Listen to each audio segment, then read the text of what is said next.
has been good. I mean, I wasn't doing anything and now I'm doing something with the hopes of doing better in the future. So any form of upliftment from one stage to the other is always good. Unattached youth are a major focus this Youth Month, and in today's magazine we hear some of their stories. Welcome, I'm Adrian Atkinson. Also in the package, students with disabilities receive assistive technology. And right now, if my child do something bad, I go beat her. So are you saying not to hit her? it's Parent Month, and the National Parenting Support Commission continues to meet with parents to discuss the issue of corporal punishment. Stay with us as we unfold the pages right now.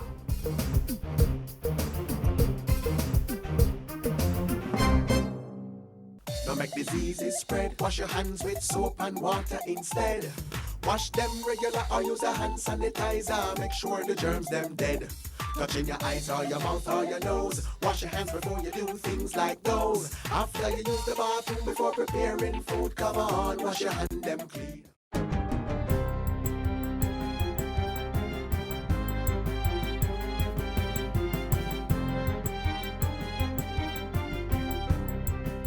Good day, I'm Lorraine Mendez, and this is your JIS News for Tuesday, November 10. In a bid to create a national coalition against criminals and violence producers, a rule of law working group has been formed.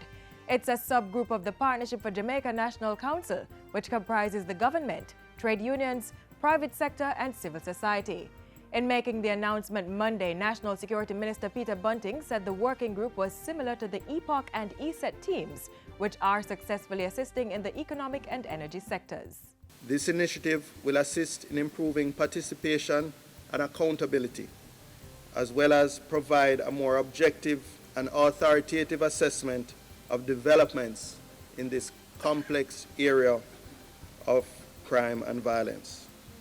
It will give our citizens a greater voice and influence in the national effort to reduce the unacceptably high levels of crime and violence, especially murders, and create a safer Jamaica. The Rule of Law Working Group will be chaired by Howard Mitchell, Vice President of the Jamaica Manufacturers Association.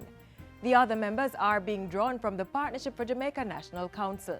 Meanwhile, the government has launched an anti-lottery scamming campaign dubbed Do the Math. The National Security Minister says the program is designed to connect the dots and show the corrosive impact that scamming is having on the island. The campaign will target audiences in the Area 1 Police Division with radio and TV ads, billboards, school interventions, posters, and community talks with the hashtag #LotteryScammingKills. Our aim is to create a social environment that rejects any assertion that scamming is a victimless crime or that it is a Robin Hood type activity. We will instead show the real consequences of scamming: robbery, murder, and certainly for the perpetrator, the forfeiture of their assets and imprisonment. Minister Bunting made the announcement as he delivered 64 new vehicles to the Jamaica Constabulary Force on Monday. Jamaicans can expect increased police presence in their communities as the security forces activate their annual pre-Christmas surge starting this week. Various vehicle checkpoints will also be mounted to cut off criminals moving from one area to the next to commit crimes. We will have additional presence in the transport centers and market districts. We will have special patrols and special raids. Police Commissioner Dr. Carl Williams was speaking Monday as the force received 64 motor vehicles from the Ministry of National Security. An additional 24 pickup trucks are in train to be handed over to the police force by the end of the year. Commissioner Williams said the bulk of the new vehicles would be dispatched to police divisions in dire need, such as Hanover, Westmoreland, and St. James. Government is serious about providing low and middle-income earners with suitable housing. The latest move comes with a groundbreaking for the provision of 324 housing solutions at Green Pond, St. James. The houses are being constructed through a public-private partnership between the Housing Agency of Jamaica and Herzog Jamaica Limited. This development today will cater to the needs of the working class, as units will range from 5.72 million for one-bedroom units to 8.91 for two-bedroom units. The ministry is resolute in fulfilling one of its mandates in providing affordable quality housing to all Jamaicans. At Wednesday's groundbreaking ceremony, Housing Minister Dr. Maurice Guy announced plans for the provision of 2,760 service lots by March 2016. He said another 1,492 would also be in place by September 2016. Those lots are being readied by the National Housing Trust, the Housing Agency of Jamaica, and the Housing Ministry on 71 acres of Crown land at Green Pond. Phase 3 of the Wigton Energy Project is on track to be completed by December, months ahead of the July 2016 scheduled date. While on a tour of the site on Friday, Energy Minister Philip Paulwell said installation of 12 turbines was expected to begin this week. He pointed out that the 24-megawatt plant was part of a broader plan to achieve sustainable energy capacity for the country through the use of renewable. We are the originator of this fuel, the sun, the wind, the rivers. For me, it's renewables that we really have to target, and that's why I am making such effort to ensure that these projects that are now being implemented are given full encouragement by the government and support.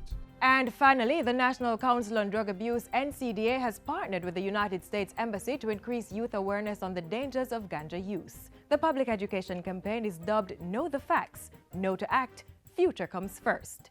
It seeks to enable young persons to make informed decisions and discourage those up to the age of 18 from using the drug. For young people, your brain isn't developed properly until you're in your 20s. The fact is that ganja does affect brain development, and it affects aspects of learning. It also affects how you socialize and how you operate within any structured educational environment. The NCDA's executive director was speaking at a recent JIS think tank. The public education campaign forms part of activities to observe November as Drug Awareness Month. However, the message will continue to be disseminated over the next 3 months using channels such as social media messaging, peer counseling, and public events. And that's it for JIS News Today. Thank you for watching.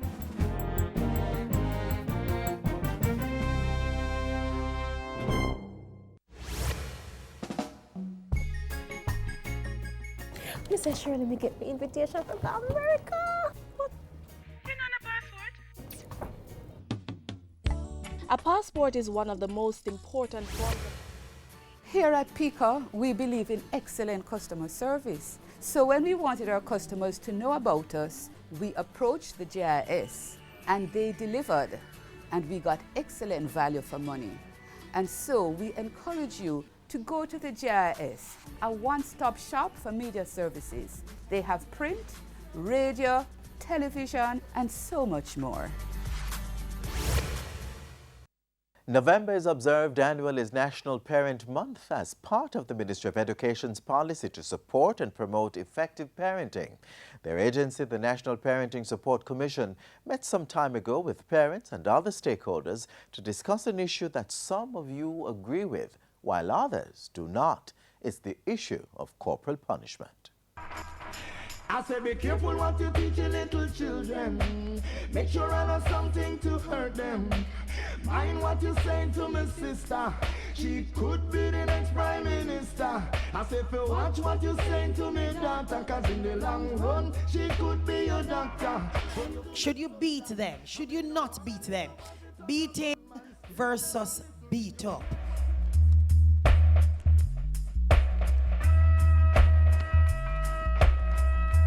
This year, we are on a journey towards helping parents with effective parenting. We are here to support parents through education, through making you more aware, through research, resources. We're bringing to you our first in a series of community forums dubbed Disciplining a Child in an Age-Appropriate Way. Why? We've been getting a lot of calls from parents saying that their children are just driving them crazy. They just don't know what to do. What we want to do is empower you so that you can go back to your communities and pass on the message. Coming from a scriptural perspective, and I want to use one of the most provocative texts that I think many persons misunderstand.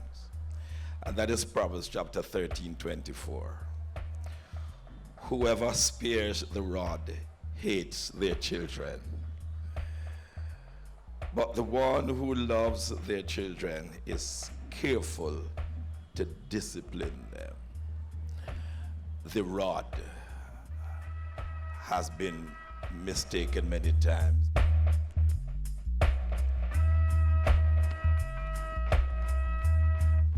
I do believe and I do share that, yes, a child can be spanked, but it must be properly done. It must be done out of love and not through anger. If a parent is angry, I don't think at any time the child should be touched. The child must be disciplined with love. What the research, Jamaican research says is that children who are beaten are also more likely to be very aggressive. Now, at UNICEF, we don't subscribe to the beating or beat up philosophy. We don't think there is a choice. We think discipline should be about developing the child. And the research suggests that physical punishment, including beating, don't help in that regard. My mother never understood what it was to have a light hand. You know that like what them say, yo, drive a foot them heavy on the pedal? Why? As a floor, she floor it. And so, my siblings and I experienced abuse at the highest levels. Whether it was from the knife, from teeth in Aketa the pot, and then she push her hand in there and say enough teeth, which I thought were common mischief that any child would commit. My mother died when I was 9. My brother a year before. Brother was bad man and thing, and we go crush her ends and him get shot. 3 shots, and he died in front of me. And so, as a child, I had experienced so much hurt. Not just from the physical pain, but the emotional hurt as well. After my mother died, I was living on the street for about a year and a half. But I can say right now that because of the Child Development Agency, I'm able to stand where I am without being incarcerated or dead right now. And so life took a turn for the better. So push your children, encourage your children, love your children. If you need to make a report, you hear that a child has been, is being, or is likely to be abused sexually, physically, emotionally, or is in need of care and protection, you may call the Office of the Children's Advocate, or you can call the OCR at 1-888-PROTECT, and they will ensure that the matter is passed on to the relevant agency for investigation. Right now, if my child do something bad, I'm gonna beat her. So are you saying not to hit her? Because I'm not saying, I say it's discipline, you know, because being honest, it feels like a cultural thing. Once you're rude, you get beaten. You do not need to hit your child. I would wonder why you need to hit her. You're about 8 times her body weight. If a man 8 times your body weight hits you, what would you do? If you teach your child to receive blows from you, you're teaching your child to receive blows from anyone. I would like to know how you go about teenagers who are in school smoking and hard drugs and those things. How you go about Behavior? how you go about schooling those? The first thing to do is get that child to a counselor, because there's a reason why they would have started abusing drugs. There's always a reason, either through peer pressure or access, or it's a family thing. A counselor. In this society, almost everything costs money. Enough parents don't have it. All right, there are some free clinics around, I can tell you about them. There is the Child Guidance Clinic, and there are many child guidance clinics all over the island. Many of them are actually attached to the hospital. Sometimes it involves taking them to this police station and let the police give them a verbal warning, let them know that you are serious. So simple things like timeout, right? Where What they is have that? to go, if a child is 2 years old and has done something which is not within the rules of the household, that child is asked to stand in a corner, sit in a special chair, go to a place for usually it's a number of minutes related to the age of the child. So a 2-year-old, 2 minutes quiet time, no talking, nothing. What we want you to recognize is that you don't need to slap the child at all. What we want you to do is create a disciplinary structure around the child from that child is at infant stage so that that disciplinary structure grows with your child.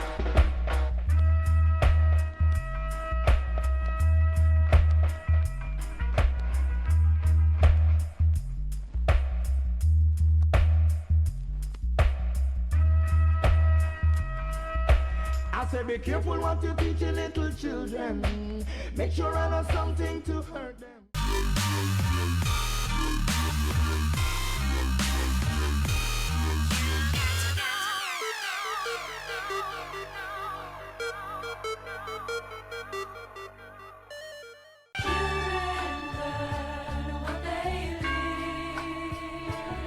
Be an active participant in your child's life. Spend time with your child. No phones, no television, no distractions. Just the two of you.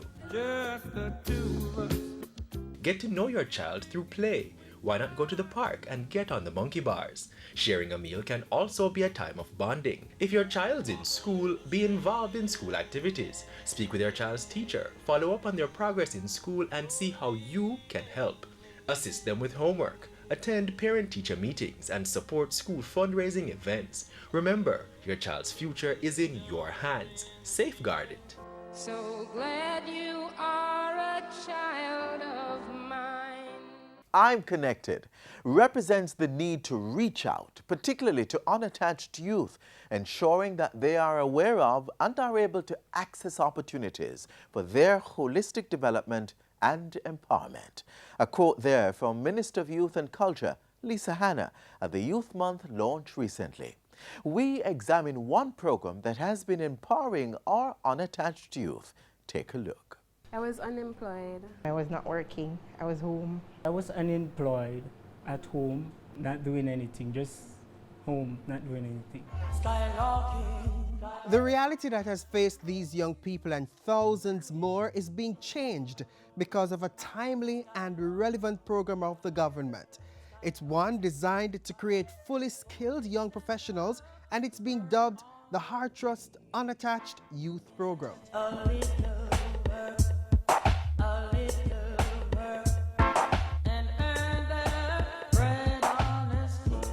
What is it that can give us greater happiness and fulfillment than to engage and to assist in those who, for one reason, are weaker in terms of their attainments to do better? When you look at the statistics, some persons are putting out there as much as 150,000 persons who are out there who are unattached, not meaningfully engaged in any other activities. And so we need to now look at how is it that we are going to treat with that particular group.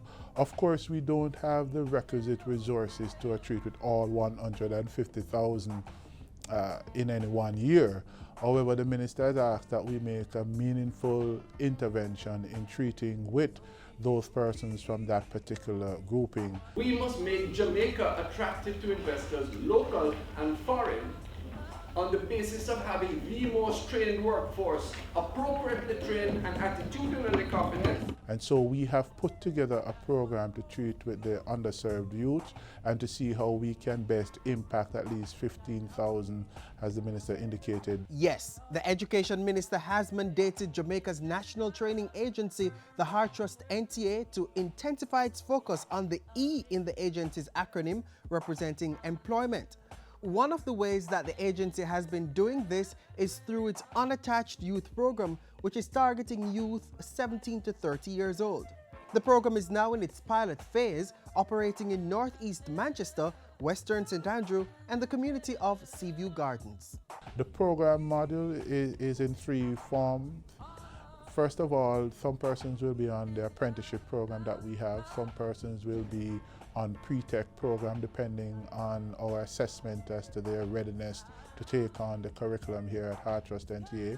And some persons will be put on a full NVQJ path where they're on a training program that will lead to the full NVQJ certification, either within our institutions or existing community centers.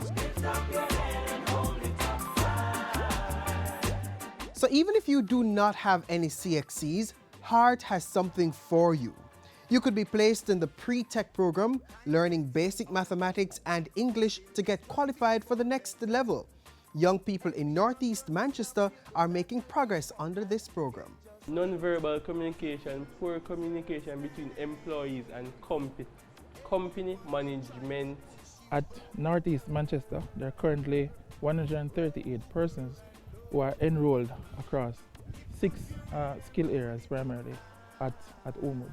So we have 138 persons in this region, and there are 2 locations in this region, the Omood Technical High School, of course, and the Shudley Resource Center. I've been learning a lot because we just finished a unit on communications, and we also did health and safety procedures as well. Learn about data operation, and it's a pretty good thing. You learn to fit a computer up, learn software skills, and a lot more. I think it would benefit me because we get certified at the end. So at the end of this course, if they do not land themselves a job within an organization, they can become entrepreneurs because they can open their own computer shops and do their repairs and do their softwares as well. So how were these unattached youth selected? We were in contact with persons from the communities, and we asked them to spread the word. We sent out some flyers, spread the word to the young people that this program is coming up and we need persons for the different skill area. They applied to the Heart Trust, and we did for the persons who were not readily qualified with their CXCs, SSE, we had them sit the heart test, and the persons who were successful in the testing and who had CXCs, we had a day where we came up here with our team and we had interviews for them, and from there we did the selection, and then we had a week of orientation for them. Areas currently covered in the program range from data operations to housekeeping to motor vehicle repairs. Classes are held Mondays to Thursdays at an established time, with some students in the apprenticeship program receiving on-the-job training. As a bonus, students receive a small stipend of $500 daily or $2,000 a week for the duration of their program just to attend classes. More important, at the end, you get internationally recognized certification from the Heart Trust NTA. At the end of the program, they will be well-rounded.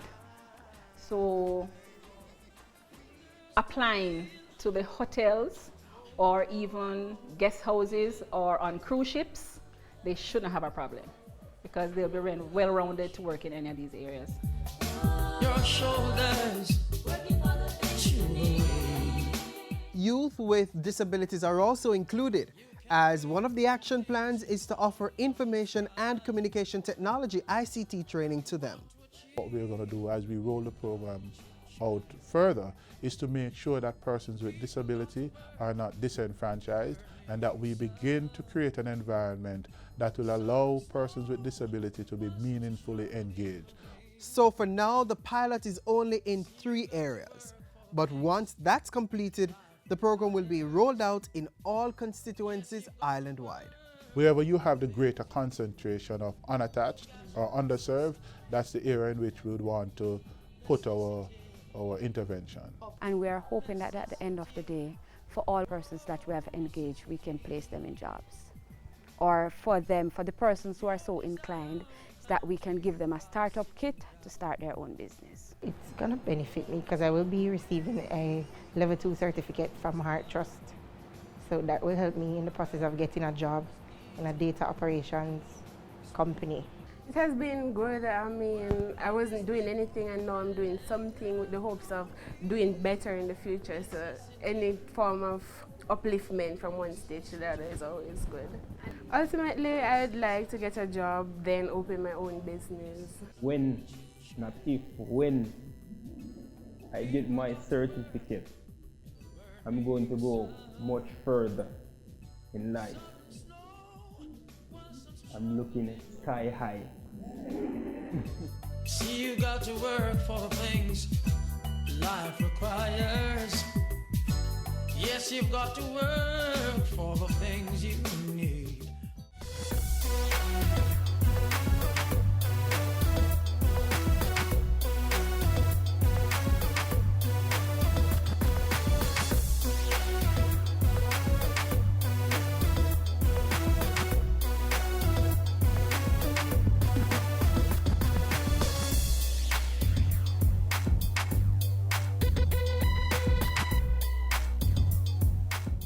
With climate change, we must change has been the mantra for the Climate Change Ministry.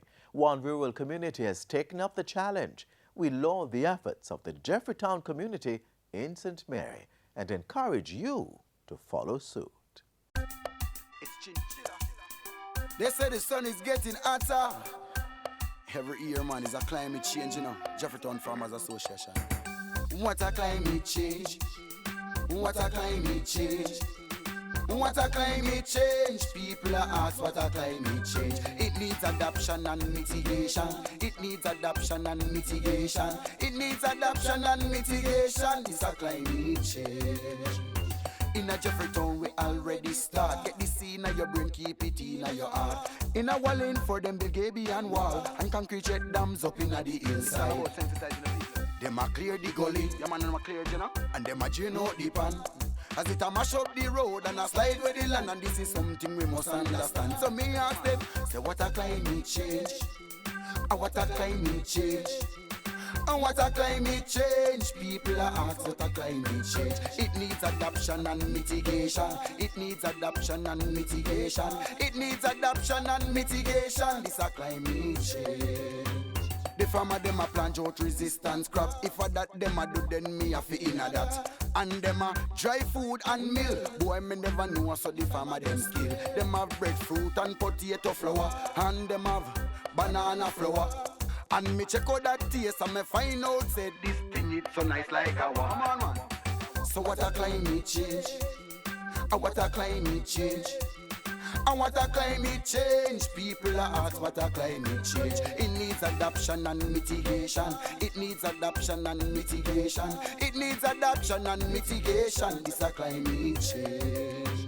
In case you're wondering where all of this is coming from, let us talk a little bit about the Jeffreytown Farmers Association. Did you know in Jeffreytown Top Road they have a radio station? Radio station, yeah man, radio station. It is called Jet FM 88.7. It's the best place to get your community information. And you can find it on your FM band. Like how I'm hearing that the farmers are using their local crops to make porridge to feed the school children. And they teach us all about climate change. So get in range, get in range, get in range, for this is climate change. So what a climate change. What a climate change. What a climate change. People are asked about the climate change. It needs adaptation and mitigation. It needs adaptation and mitigation. It needs adaptation and mitigation. This a climate change. Question me asking, what a climate change. What a climate change.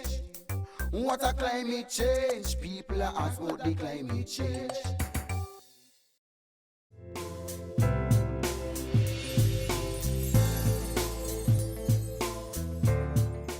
Well, that's a wrap. Thanks for staying with us. We invite you to share your views by emailing Jamaica Magazine at jis.gov.jn. And remember to stay informed through our website, jis.gov.jn, and to keep connected via our social media pages.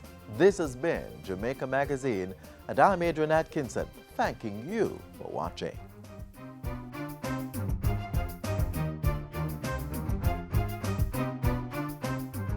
This has been a production of the Jamaica Information Service, the voice of Jamaica.